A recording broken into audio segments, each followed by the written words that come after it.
Assalamualaikum warahmatullahi wabarakatuh. Salam sejahtera untuk kita semua.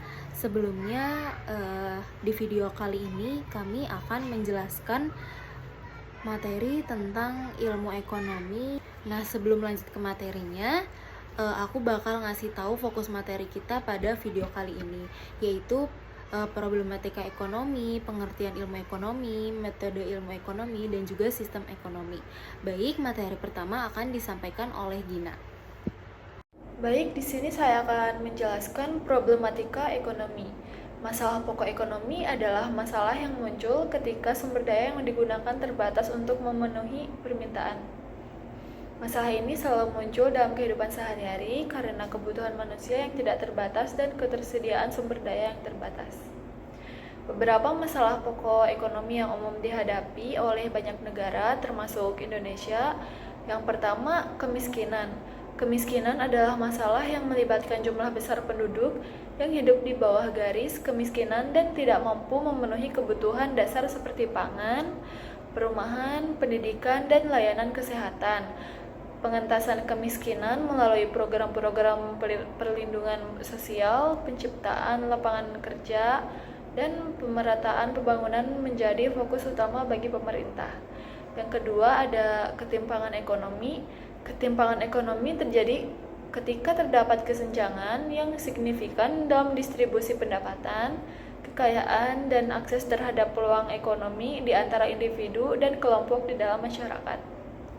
Masalah ini dapat menimbulkan konflik sosial, ketidakstabilan, dan ketidakadilan, mendorong pertumbuhan inklusif dan pembangunan ekonomi yang merata menjadi tujuan penting. Yang ketiga ada pengangguran. Pengangguran terjadi ketika sebagian besar angkatan kerja tidak memiliki pekerjaan yang sesuai dengan keterampilan mereka. Tingkat pengangguran yang tinggi dapat menghambat pertumbuhan ekonomi dan menyebabkan ketidakstabilan sosial, mendorong penciptaan lapangan kerja, pelatihan keterampilan, dan pengembangan sektor ekonomi yang berpotensi tinggi menjadi langkah penting untuk mengatasi masalah pengangguran. Yang keempat, ada pertumbuhan ekonomi yang rendah. Pertumbuhan ekonomi yang rendah mengacu pada laju pertumbuhan produk domestik bruto yang lambat. Pertumbuhan yang rendah dapat menyebabkan penurunan investasi, kurangnya kesempatan kerja, dan penurunan daya beli masyarakat. Mendorong reformasi struktural, investasi dalam infrastruktur, dan peningkatan produktivitas menjadi strategi untuk merangsang pertumbuhan ekonomi yang berkelanjutan. Pengertian ilmu ekonomi. Istilah ekonomi berasal dari kata oikos yang bermakna keluarga atau rumah tangga, sementara nomos memiliki makna hukum atau peraturan yang berlaku. Jadi, secara harfiah, ekonomi dapat diartikan sebagai beragam aturan atau manajemen dalam rumah tangga. Ilmu ekonomi adalah ilmu yang menelaah perilaku keuangan pasar mulai dari suku bunga, nilai tukar, siklus bisnis, perdagangan internasional, kebijakan pemerintah, hingga efisiensi penggunaan sumber daya alam. Ilmu ekonomi juga mempelajari pendapatan individu perusahaan sehingga negara dan harga saham hingga ketidakseimbangan ekonominya. Dengan mempelajari ilmu ekonomi akan membantu seseorang dalam memahami bagaimana perilaku ekonomi masyarakat tertentu, memberi masukan dalam pengambilan keputusan, memberi pengertian pada potensi dan keterbatasan kebijakan ekonomi yang diambil, hingga meningkatkan kepekaan manusia pada berbagai masalah ekonomi dan global. Di sini ada metode ilmu ekonomi. Metode ilmu ekonomi yaitu ilmu yang mempelajari mengenai segala bidang ekonomi yang berkaitan erat dengan metode ilmiah. Kemudian ada yang harus diperhatikan dalam penyusunan metode ekonomi, melakukan tahapan metode ilmiah, membentuk model ekonomi, kemudian mempertimbangkan hukum ekonomi. Nah, dengan adanya metode ilmu ekonomi ini membuat kita mencapai tujuan atau hasil yang diinginkan melalui cara atau sistem atau prosedur yang teratur. Nah, di sini ada beberapa metode dalam ekonomi. Sebelumnya, metode ilmu ekonomi bermula dari pengumpulan dan penyusunan fakta yang relevan secara sistematis, penyusunan dan perumusan teori atau prinsip serta pengujian. Hasilnya dapat digunakan untuk menyusun kebijakan ekonomi. Kemudian yang pertama ada metode induktif, yaitu metode di mana suatu keputusan dilakukan dengan melakukan penarikan kesimpulan yang bersifat umum berdasarkan argumentasi suatu ilmu pengetahuan dari khusus ke umum. Nah, yang kedua metode deduktif, yaitu metode yang pada aktivitas berpikirnya itu diawali dari sesuatu yang umum mengarah ke khusus. Jadi, intinya metode induktif merupakan proses berpikir dari hal-hal yang khusus ke hal-hal yang umum. Contohnya, manusia butuh makanan, hewan butuh makanan, tanaman butuh makanan. Kesimpulannya yaitu semua makhluk hidup butuh makanan. Sedangkan metode deduktif, metode ini kebalikannya dengan metode induktif, yaitu proses berpikirnya dari hal-hal umum ke hal-hal yang khusus. Contohnya, setiap hewan adalah makhluk hidup. Nah, jerapah adalah makhluk hidup. Kesimpulannya adalah jerapah adalah makhluk hidup. Ketiga dan keempat itu ada metode matematika dan metode statistika. Meskipun ilmu ekonomi merupakan kelompok ilmu sosial, tetapi ekonomi juga menggunakan matematika dan statistik. Matematika dan statistik merupakan alat bantu analis dalam bidang ekonomi. Biasanya para ekonomis menggunakan simbol matematis maupun statistik untuk menyatakan permasalahan ekonomi. Contohnya menggunakan alat matematika seperti aljabar dan kalkulus untuk menarik kesimpulan yang tepat dari asumsinya. Pengertian dari metode matematika yaitu metode yang digunakan untuk memecahkan masalah-masalah ekonomi dengan cara pemecahan soal-soal secara matematis. Kemudian metode statistika itu adalah metode pemecahan masalah ekonomi dengan cara pengumpulan, pengolahan, analisis, penafsiran, dan penyajian data dalam bentuk angka-angka secara statistik. Kemudian untuk materi selanjutnya akan diterangkan oleh Kak Nurul. Pengertian sistem ekonomi. Sistem ekonomi merupakan seluruh tata cara yang digunakan dalam mengkoordinasikan perilaku masyarakat, mencakup produsen, konsumen, pemerintah, bank, dan lainnya dalam menjalankan kegiatan ekonomi baik dalam hal produksi, distribusi, konsumsi, maupun investasi yang secara terintegrasi membentuk satu kesatuan utuh, teratur, dan dinamis sehingga mampu menghindari kekacauan di bidang ekonomi. Ekeren sendiri mendefinisikan sistem ekonomi sebagai seperangkat mekanisme dan institusi untuk menjawab pertanyaan tentang apa, bagaimana, dan untuk siapa barang dan jasa diproduksi. Sistem ekonomi juga dapat dipahami sebagai perangkat yang digunakan suatu negara untuk mengelola faktor ekonomi dan mengalokasikan sumber daya yang dimilikinya melalui unit-unit dan lembaga-lembaga ekonomi guna menghindari kekacauan di bidang ekonomi. Nah, dalam suatu negara adanya sistem ekonomi sangat penting karena berfungsi sebagai pendorong sistem produksi. Selain itu, sistem ekonomi juga berfungsi untuk menciptakan suatu mekanisme agar proses distribusi barang dan jasa berjalan baik. Dengan kata lain, tanpa adanya sistem ekonomi yang baik, maka pertumbuhan ekonomi dapat terjaga dengan baik juga.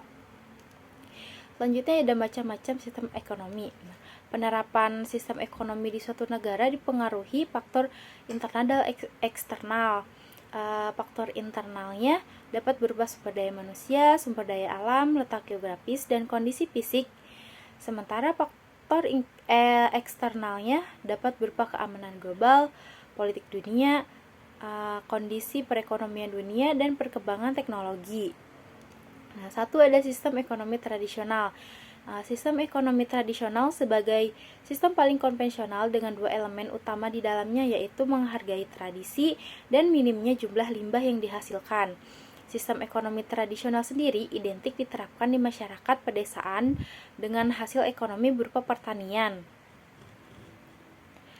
Cara transaksi yang digunakan itu dengan cara bertukar barang, sebab hasil dari alam dan tenaga manusia adalah modal utama di masyarakat saat itu. Dalam sistem ekonomi tradisional, pemerintah tidak berhubungan langsung dalam aktivitas ekonomi, ia hanya berperan sebagai penjaga ketertiban.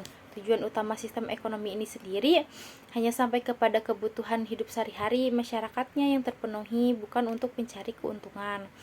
Nah, aktivitas ekonomi masih berhubungan dengan tradisi dan kebudayaan. Cara produksi yang digunakan masih sangat sederhana dan tidak memiliki struktur kerja.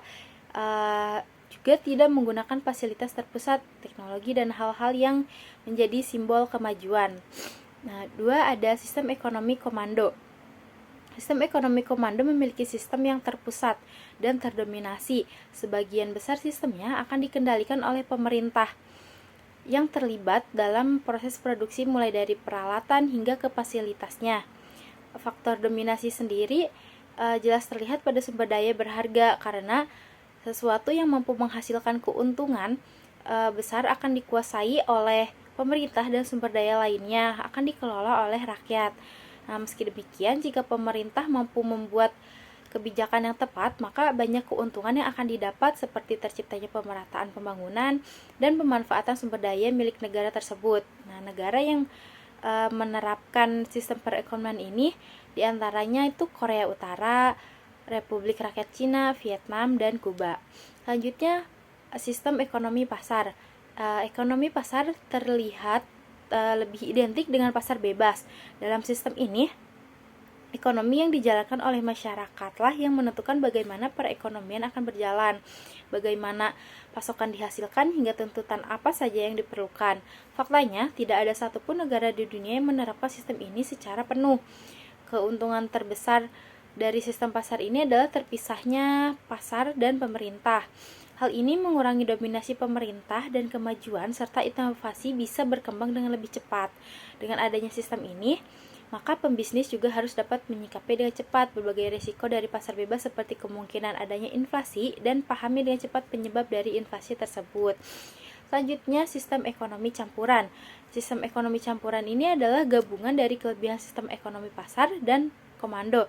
Artinya, pemerintah dan rakyat memiliki peran dalam menyelesaikan masalah perekonomian. Nah, negara yang menggunakan sistem ekonomi campuran ini adalah Brazil, Mesir, dan Prancis. Ciri-ciri dari sistem ekonomi campuran ini itu pemerintah, pihak swasta, dan masyarakat bekerja sama dalam mengatasi masalah perekonomian.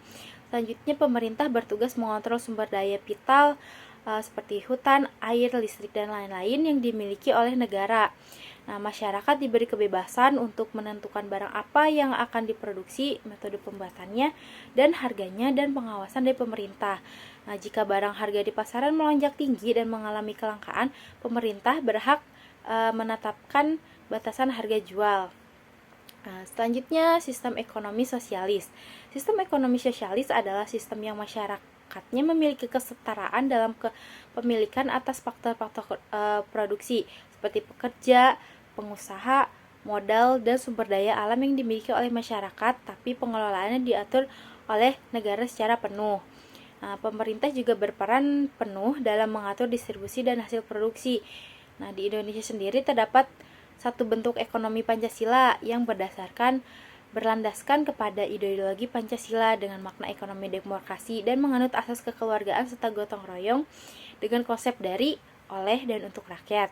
Dalam sistem Pancasila tersebut, koperasi juga dijadikan salah satu ujung tombak oleh pemerintah Indonesia dalam memajukan perekonomian. Selanjutnya ada sistem ekonomi kerakyatan. Nah, sistem ekonomi kerakyatan adalah sistem ekonomi yang berlandaskan demokrasi ekonomi. Dengan kata lain, semua kegiatan ekonomi di bawah kendali setiap anggota masyarakat, sehingga kemakmuran dan kesejahteraan anggota masyarakat menjadi hal yang utama. Oleh sebab itu, sistem ekonomi ini sering disebut juga dengan nama ekonomi Pancasila. Selanjutnya ada sistem ekonomi di Indonesia.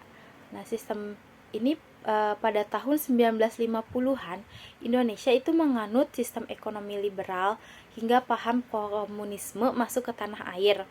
Dan ekonomi kemudian berubah lagi menjadi ekonomi sistem sosialis Selanjutnya, masa Orde Lama berganti dengan pemerintah Orde Baru. Bentuk perekonomian diubah lagi menjadi sistem demokrasi ekonomi karena dianggap lebih sesuai dengan citra diri Indonesia. Nah, tak sampai di situ ketika Orde Reformasi, ekonomi Indonesia berganti lagi menjadi sistem ekonomi kerakyatan atau ekonomi Pancasila.